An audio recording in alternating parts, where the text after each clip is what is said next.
dito tayo. Sisilipin natin mga ka-agri yung stocks natin ngayon dito. Ayan.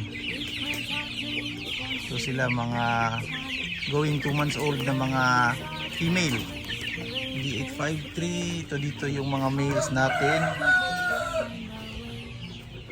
Saka dito mga females din. Ayan. So marami tayong stocks na going 2 months old mga ka-agri. Dito medyo malalaki na to dito mga ka-agri. Ayan. Siguro nasa mga 200 square meters lang po ito dito mga ka-agri. Andyan yung pader dyan. Saka dito straight lang namin dito. Ayan. Ayan sila mga breeders natin. All natin mga ka-agri. Ayan. Ayan pa sila.